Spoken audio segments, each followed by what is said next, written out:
Well, hey guys, welcome back to my channel.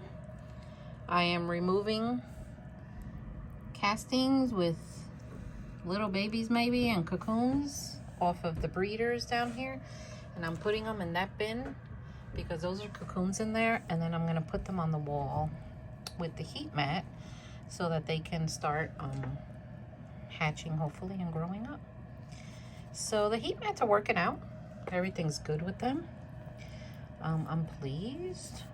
So I think it's going to be good. But as anything, you know, time will tell. But I think it'll be okay. Let's look at the sweet potato thing. And yeah, I know I still have pumpkin around here. All right, let's see.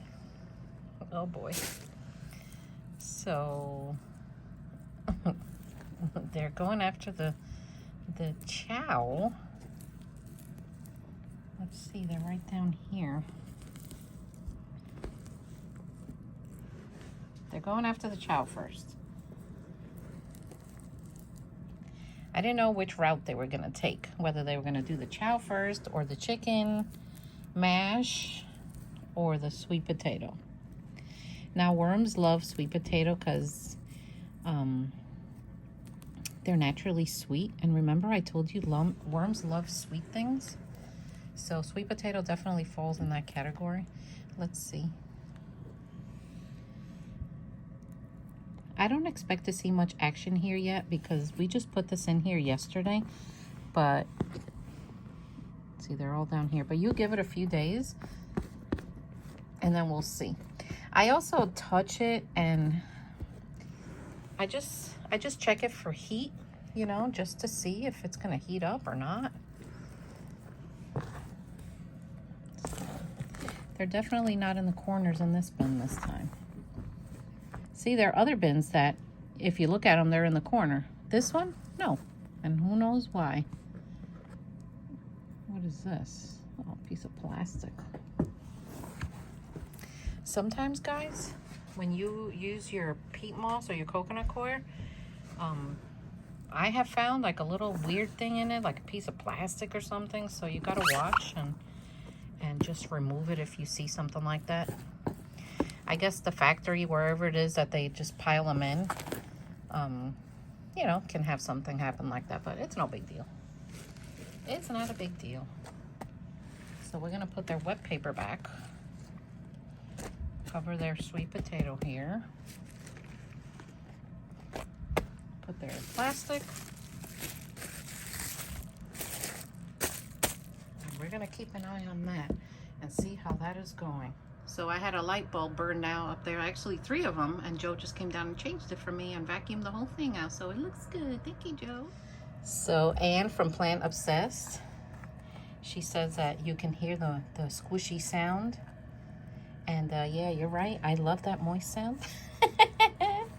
I don't know why. I think it's just from so many years of hearing it. Right now the heat's on, you can hear like humming in the background, but I'm gonna wait for it to turn off, and then I'm gonna record to see as close as I can get, so you could hear the mushing sound that they make. And that's normal because worms are naturally, I don't know, what do you want to call them, slimy? It's funny because I like these worms, but I don't like the Alabama jumpers because they slither away like snakes. They freak me out, those worms. They're an invasive species, and I think people actually breed them. I've seen some people breeding them, but that's not a good idea, so I wouldn't do that if I were you. So I can't wait for the peat moss to come back on the market, at least at the price that I like. Hopefully it won't be too high. So I set these breeders up. Today is the 3rd, and at 3 weeks it'll be December 24th. At 4 weeks it'll be the 31st. So I might wait for the 31st for these two, because Christmas Eve, man, I'm gonna have a lot to do. So the wall is growing. It's growing. So now I'm gonna replant a plant. So my goal for this wall is to have all of these full of breeders.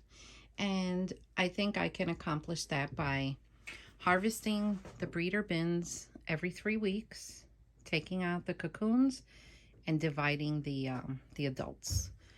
And before you know it, I'm gonna have this full. And then the overstock, I put in these giant nursery tubs. I have 6 of them, and that's how I do it. And you know, it's working out so far. I like it. I like the way just the neatness of it when it's all full and nice and neat and labels all in the front. I like the way that looks. And this one over here, I have some of the bigger tubs, but I'll be moving those worms out of there and going to the little tubs because, again, I like it to look like this, all uniform. It's more pleasing to the eye. And it just looks nice when I come to work down here, and, you know, I don't know, I kind of like it like that. Kind of like my my tubs up there. You see, they're all the same. They all have the label in the front, so yeah, it's going good though. So the week before I harvest one of these breeder bins, I take the cover off and I fluff it up so that it can start drying out a little bit. You can harvest worms with the castings wet with one of these sifters, but honestly, it just makes it very difficult to do.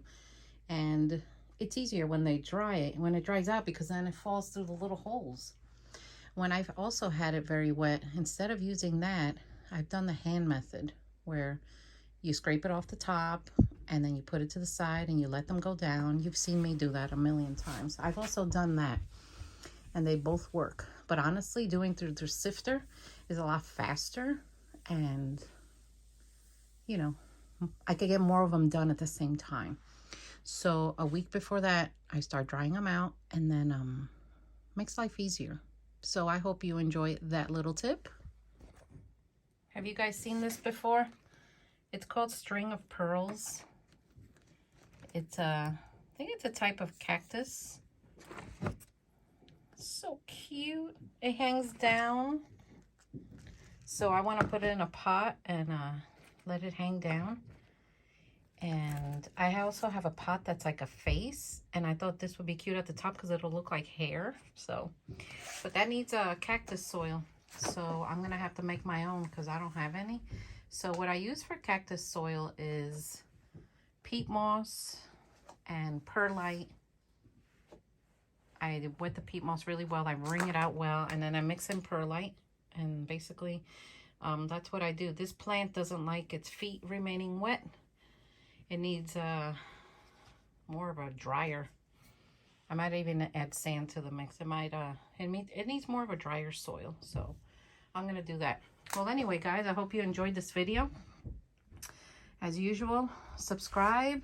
Go visit my website, thegardenandwormlady.com. Check out my other YouTube channel, The Composting Worm Lady, and I will see you next time. Take care.